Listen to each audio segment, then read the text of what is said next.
So yes, the Scirocco is back. I know it's been a few months since you last saw it, but I'm pleased to announce today that we are going to be engine swapping it. More specifically, the powertrain out of an R36. Right, so as you know on this channel, we do focus a lot on cars from the Volkswagen group. And for most of this year, there's definitely been a bit of a VR6 theme. This style of engine is just synonymous with VW. When you hear VR6, you think of Volkswagen. Not to mention they literally sound amazing as well.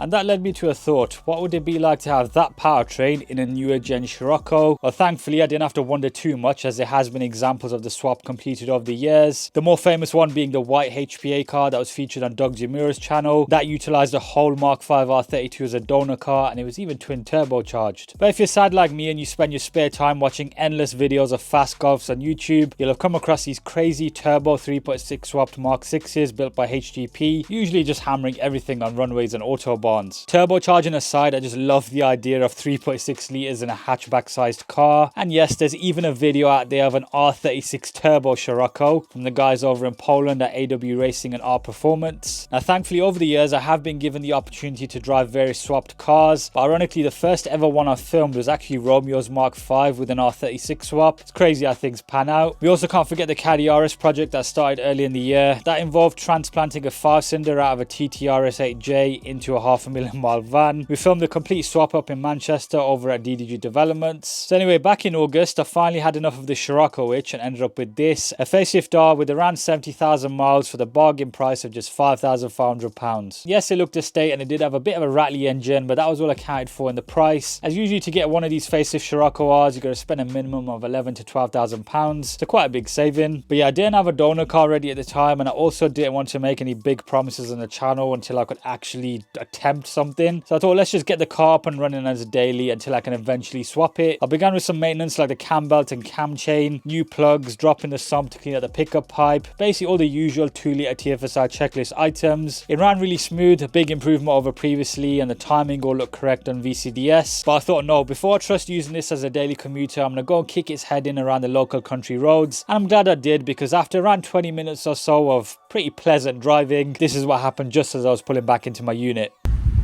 I think I might have broke it.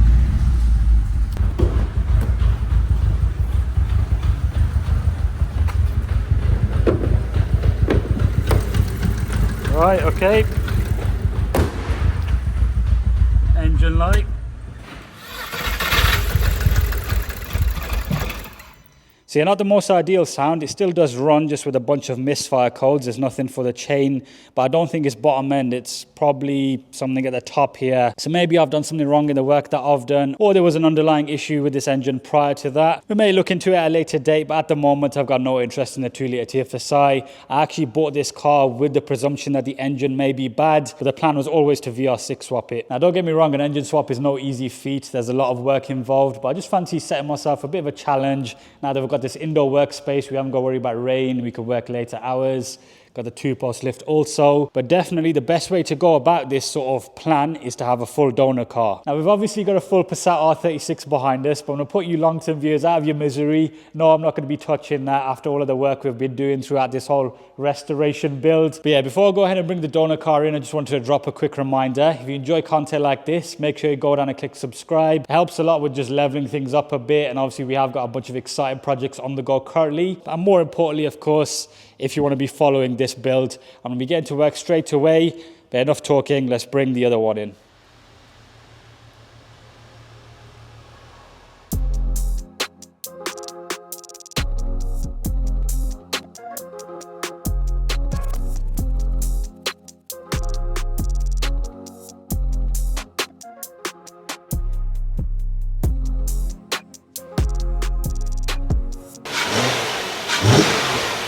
So yes, that is a 2008 Passat CC, which I bought off Copart for just under £1,900. It's a complete mess. We've got different wheels on each axle. There's a massive dent on the door. There's tape on the mirror. The roof seems to be in a different color. But all of that aside, it's fundamentally got the same 3.6 litre engine as the R36. Now, it isn't just a case of it having the same displacement either, because they are different 3.6 litre engines. More specifically, I was after the BWS engine code. You can tell it there on the side. It's like the R version of the 3.6. It's got a forged crank. It's a pretty stout engine. And I was doing my research on which other cars had it, and it was pretty much only the CC and I believe the B7 Passat in the European region. But in terms of what we got here in the UK, it's these two. Yes, you got the Skoda Superb, various cars like the EOS, the Cayenne, but I wanted a BWS engine code because it's going into another R model. Now, whilst it does run and drive, obviously we're gonna have to give everything a once over. It's only got 82,000 miles, which is very similar mileage to the Scirocco. All of these things, by the way, just get me excited. I like the fact that stuff lines up. But even despite that, it's obviously had a very troubled past. It's got a number of owners. I noticed a bit of chain rattle as well on the cold start. Not too much of an issue because the second one was okay, but there was smoke around this part of the engine bay, so potentially a rocker cover leak. But all of these are pretty normal.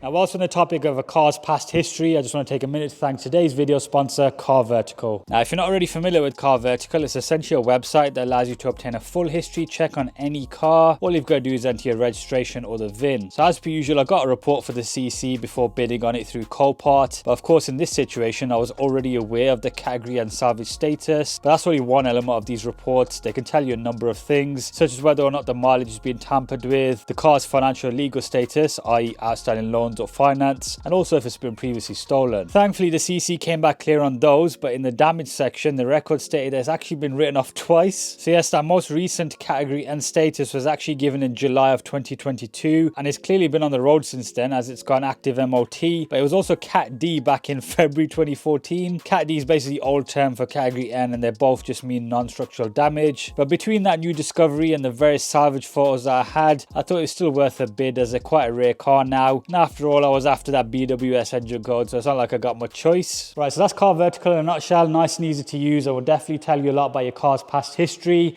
As ever, I have got my own special link in the description. If you click on that and then use the code TRH, what that'll do is save you 10% off your next report. As always, big thanks to Car Vertical for their continued support of the channel. Let's have a better look at this CC. Right, so I moved the R36 out of the unit, so we've got a bit more space to actually walk around. But I thought I'd just touch upon the topic of whether the engine will actually fit into the Scirocco. Now, these never came with anything bigger than the 2-litre TFSI, but if you think about it logically, it's based on a Mark V platform car, and in the Mark V, you've got the R32, which of course has the 3.2-litre VR6. There might be minor modifications needed, but as far as I know, it's worth just giving a shot and seeing if it just bolts straight up. For those of you who aren't too clued up on your VWs, this is the beauty of platform sharing. If you just ignore the back half of the car, because you can imagine a CC is a pretty substantial thing, but this front space here is kind of the same amount of space that the Scirocco has. Yes, it is a big 3.6-litre engine, but it's a VR6, even though it says V6 there. It's a narrow angle, so it has a single cylinder head.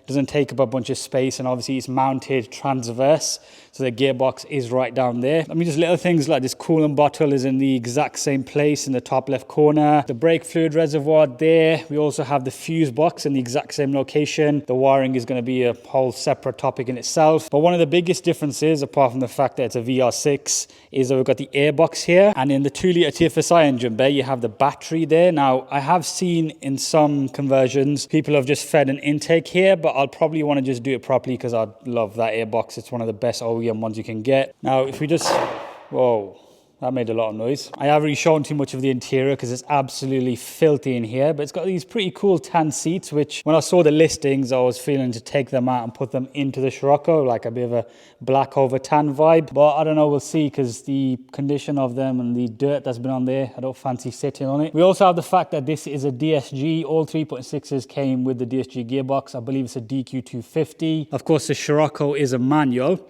and I will be wanting to convert that. Yes, manual is cool, but I've kind of had enough of them. A lot of my recent projects have been manual. Obviously add paddles in, get rid of that clutch pedal. A lot to do. Unfortunately, over the years through doing these videos, I have met a number of people who have done engine conversions and have told me a bit about the process. In terms of getting stuck in myself, I've got zero experience. So if you have a Scirocco out there with a VR6 and even 4-wheel drive, drop me a message on Instagram or an email, as all your help would be appreciated. All right, let's send it up and get these disgusting wheels off.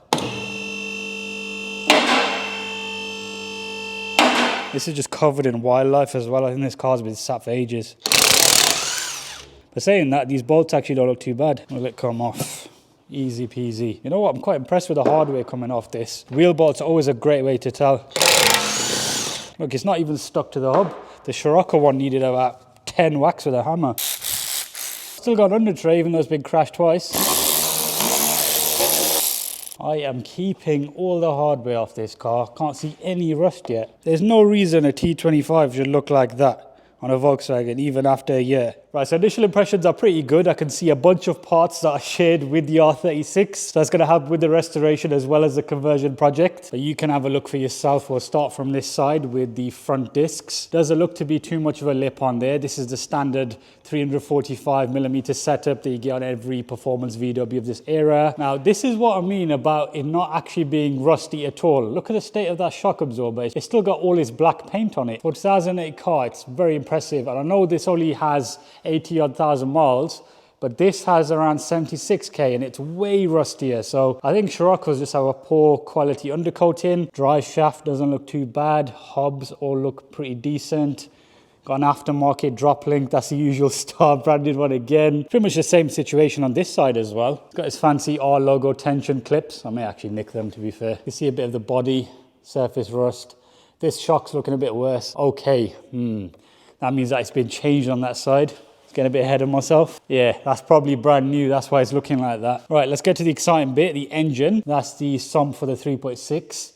Now this casing, which is also the sump for the gearbox, isn't as rusty as it could be. There seems to be a lot of dampness, so yeah, we'll have to change that off when the engine's out. But the oil filter, which has oil on top of it, maybe a messy job. Now we have got a leak here on the back of the sump, but that's coolant, because you can see from the pink color. So that's obviously coming from higher up, so I'll have to inspect those pipes. I'll probably refresh them all when the engine's dropped. Now there was a creaking noise when I was maneuvering this and doing various 3-point turns. This is the transfer box, so it doesn't seem to be damp or anything, but we'll probably check the oil out on that. But we have got the standard exhaust. Looks very similar, if not identical, to the one on the R36. We'll have to inspect the flexies to see if they're intact. They can leak. The R36 currently has that problem, so if these are good, I'll nick them for that. And then maybe do something a bit fancier for the old Scirocco. Okay, so the back half of a 3.6 litre Passat, we're very familiar with this. We have got a fair bit of rust. Yeah, rear subframe quite crusty. Trailing arm not too bad. Got the exact same rust here on the back part of the sill. Drive shaft, a bit greasy there. And of course we've got the Haldex differential with the prop going into it, because of course this is 4-wheel drive. Now you're probably wondering whether or not I'm going to be taking that rear end and putting it onto the Scirocco. The answer to that is no, but that's not because I don't want to do the 4-wheel drive conversion. I will be giving it a go once I've gathered a bit more information. But the main gist of it, from what I've been told, is that this is just like a Mark V GTI in that underneath this carpet and the spare wheel, you've essentially got to cut this out because it needs to be flat. And then once that's done, you can offer up like a rear end from an R32 or TT. You can't use the Passat rear end because it is ever so slightly different to the Golf. The 4-wheel drive rear subframe should bolt on, as well as the fuel tank, but we've got to weld in some brackets for that. Then you got the center prop shaft brackets that need to be put in. So yeah, we'll have to buy some extras, but no, we are going to be attempting that conversion. It's going to be an interesting journey for sure, but hopefully I should come away with a lot more knowledge. That's kind of the whole goal of working on cars. You want to learn stuff from one project, apply it to the next. Right, so I think that's enough talking for one video. You probably get the gist of it. We're going to be attempting to put an R36 in the Scirocco, and we're going to actually do it now. And it's probably not going to be the easiest task, but it should be good fun. Look out for part 1 where we dismantle the CC. This is its final resting on pretty much there as you see it. Naturally, of course, make sure you are subscribed so you're notified of when that video goes live, and also follow me on Instagram to keep you up to date. But yeah, I'll see you in a few days' time.